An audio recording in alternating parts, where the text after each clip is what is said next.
Hey everyone. Before we get started on the stories, I need to give some warnings. Stories 2, 3, and 4 are all pretty dark. Stories 2 and 3 mention a murder, and story 4 mentions the death of a baby. I'll have these stories down in the timestamps in a pinned comment, and I'll have them labeled in case you want to skip them. All that being said, let's get started. And remember to always stay hungry.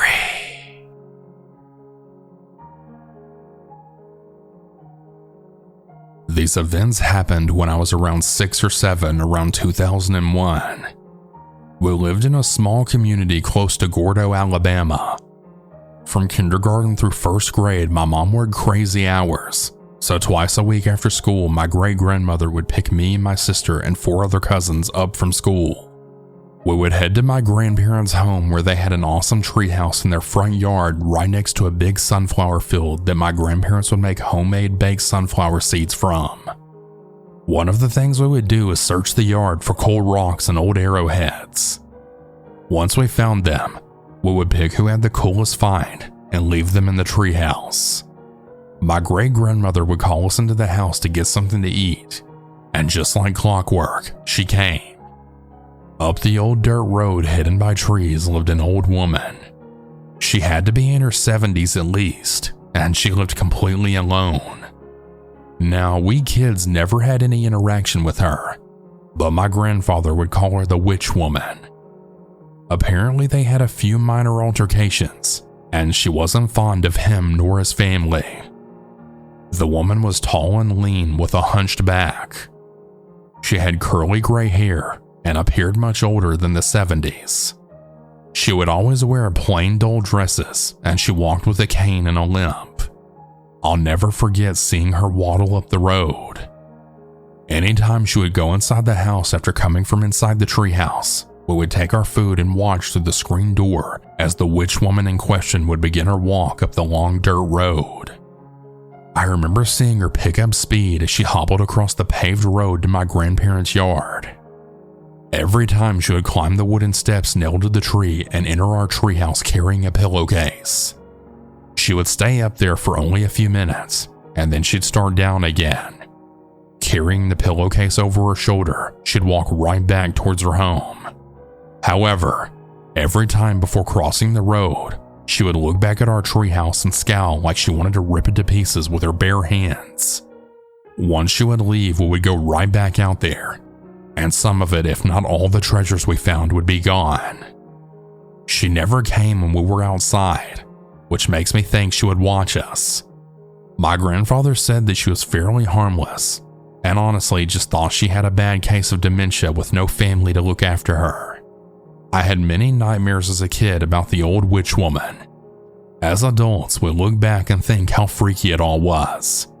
But back then, we just made up stories about her to creep each other out. I still wonder to this day what she did with all of our treasures. I have 3 stories. All of them happened in Decatur, Alabama, a city in North Alabama. Here's the first one. A woman was walking through the parking lot, and a man backed into her allegedly on purpose. Once he got out of the car, he had rubbed the woman's blood on his face. Here's the actual article. A Huntsville man is in the Morgan County Jail after the police say he killed a woman with his car in a Walmart parking lot Thursday night. Preston Nelson is charged with murder, accused of intentionally running into Sherry Sane with his car. She was pronounced dead at the scene. One woman saw the whole scene unfold as she was walking out of the Walmart behind Sane. She said that it was something that she never thought she'd walk out and see. He was slowly pulling out of the parking lot, out of the parking space, and the closer he got to her, it was like he gassed it, said Amy Brown. So when he hit her, like it was just right between the car. Nelson tried to drive away, but his car stalled. His car kept going dead. That's the only reason he came to a stop there.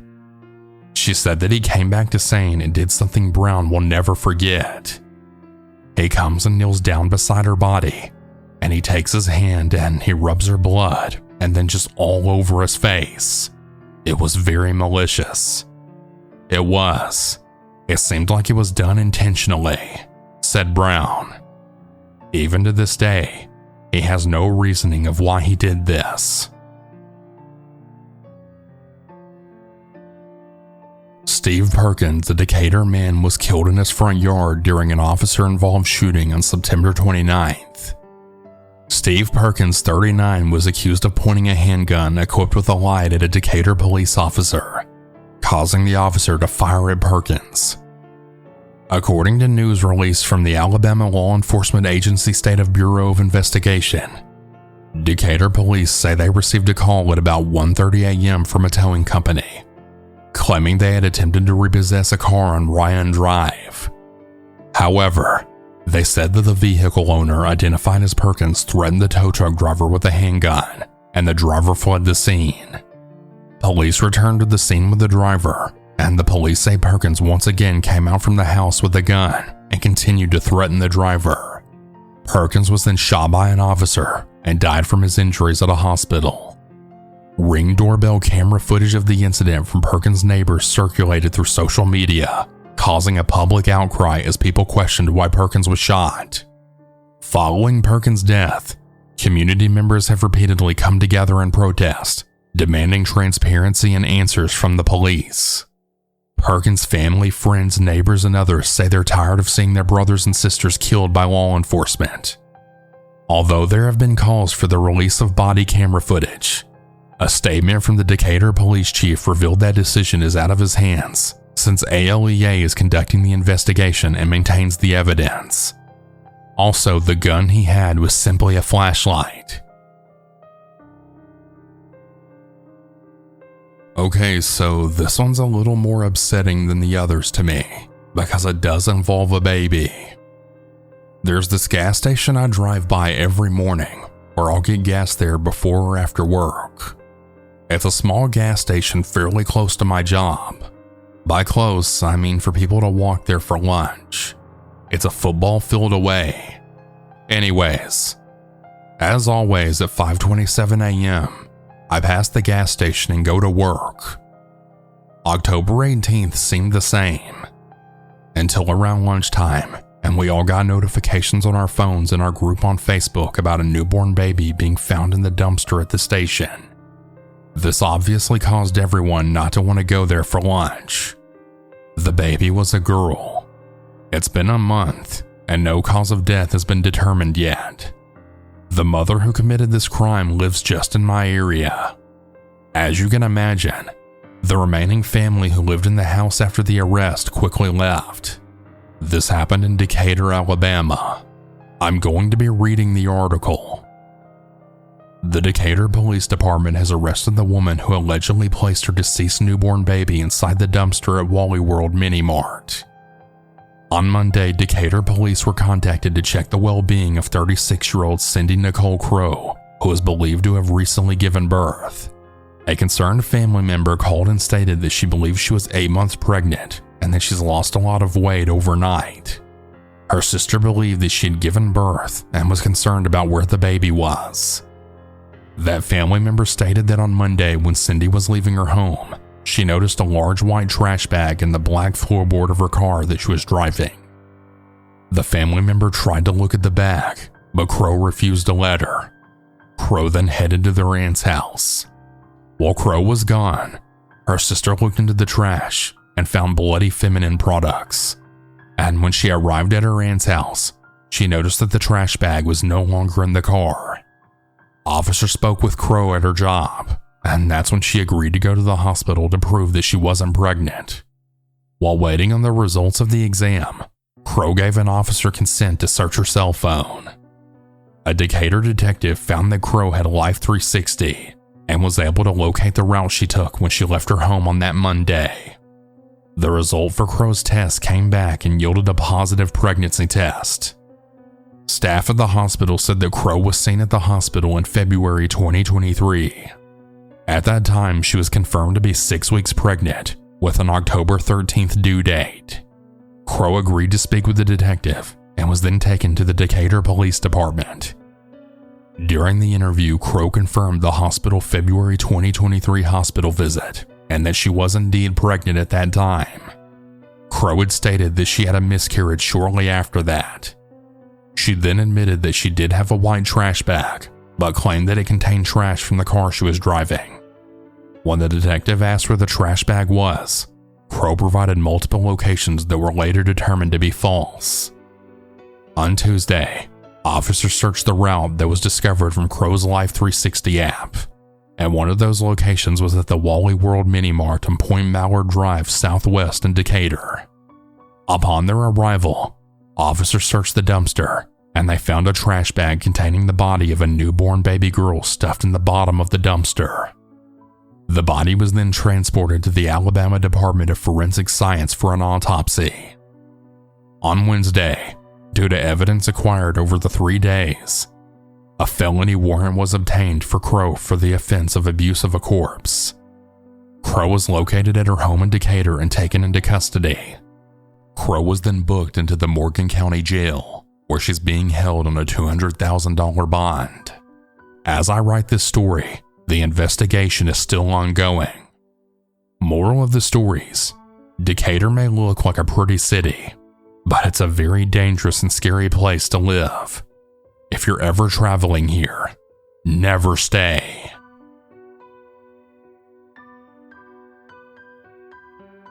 I've worked night shift security for around 7 years now. I've seen some shit at my current job that most people would think never happens. Usually when people think of security, they think of Paul Blart or just some guy sitting watching cameras. I've done security similar to that in the past. Worked plant jobs where you just sit in a little shack and check in truck drivers and employees. The company I've worked for the last 3 years, however, is the complete opposite. We do residential security in a big college town in Alabama. I've had a lot of good times, tons of fun stories, like drunk kids having the dumbest answers to police questions, coming across the weirdest situations, goofing off with coworkers, and so on. But I also had my fair share of bad times with this company too. The things people don't think about when they think of security. The kids we try to protect think we kill the fun, when in reality, I've dealt with drugged girls, passed out kids, murders, suicides. You get the picture. One of the worst times was having to aid the police in blocking view of a body being carried to the coroner's van, all while the victim's mother and other family were wailing. Then there was another time, having to keep calm and tell my people what to do when this one kid threatened suicide. But there's one incident that happened that really shook me, and it even stayed with me for a bit. To set the scene, we had just gotten a contract with this one place that had gotten kind of rough. The place had seen its share of murders and shootings. We were there to try and deter future activity. About a month in, during football season, there were several huge parties going on at a couple of different buildings inside the complex. Way too many for us. So we called the police department and asked if they could help clear out the parties. The police officers that responded definitely could understand why we needed assistance. So while the officers and one of our guys went inside the complex to start shutting down the parties, 2 other security officers along with myself were at the gates. We were verifying if someone lived there before letting them through, to ensure that the parties didn't get any larger than they already had. I was standing in front of the gate while my supervisor, who we'll call Joker, checked the cars and people and would either send them away or tell me to let them through. Things were going all right. There was a steady stream of cars leaving the complex, and even after almost getting hit by this one car, we were just laughing and joking around. Then this red car pulls through, trying to be vague so I don't get in trouble or anything, and it just rolls by Joker and onto me. I yell out, "Hey sir, do you live here?" No response, just keeps going forward. I yell that 2 or 3 times before the car finally stops within a foot or so away from me. Joker goes up to the driver window and tells the guy after that stunt, since he didn't live there, he needed to turn around and leave. The guy then says that he's there to pick up someone. We tell him he can, but he's not going through the gate. He can turn around and wait at the office for them. dude gets super confrontational and starts inching the car forward.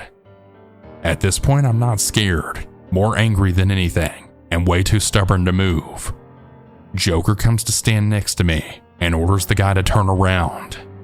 That's when the red car guy notices that we're carrying.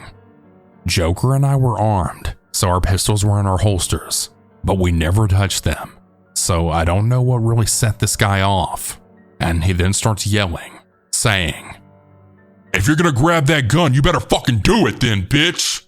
Where I'm from, we don't play around with shit like that."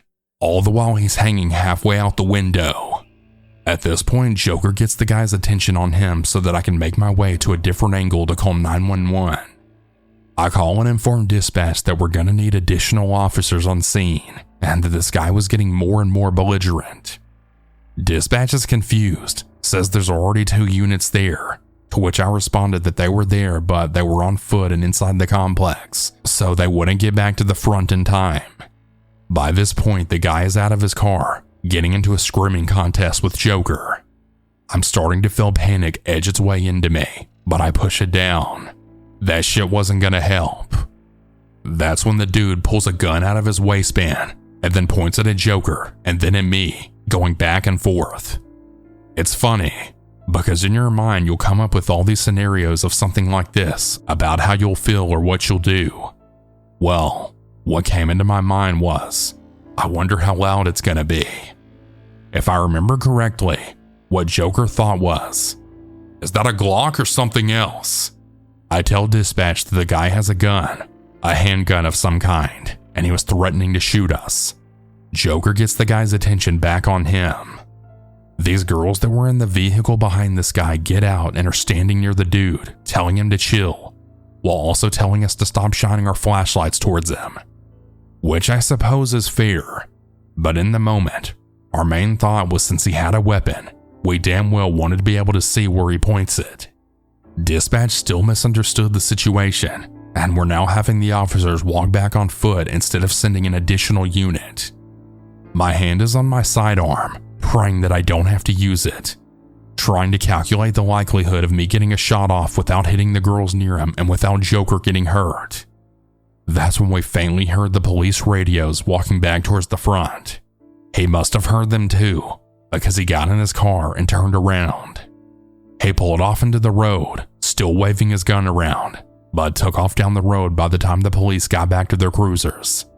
They took off after him, but they never caught him, and we haven't seen him since. When it was all said and done, Joker and I walked to the benches near the office, sat down, and I shakily joked, "Let's maybe not tell our wives about this." Everyone I've told this story says we should have immediately shot the guy as soon as he started waving a gun around.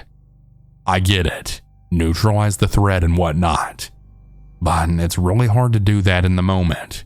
When those girls got involved, it upped the chances of us not hitting the guy at all and then them getting hurt. Plus, we really didn't want a murder on our hands. There's just too many factors involved that people don't think about. I was kind of quiet the rest of the night, and a bit shaky, not gonna lie. I remember going home, downing a shot of whiskey, cuddling with my wife, and just playing it over and over in my head. The next night, Joker had asked me if I was alright and if I was gonna quit because of this. I didn't, and we've been battle buddies, so to say, ever since. Hell, we're best friends at this point, and we work together almost seamlessly. Hey everyone, I hope you all enjoyed these stories. If you ever want to submit your own, you can do so at southerncannibal.com. Have a good night everyone, and remember to always stay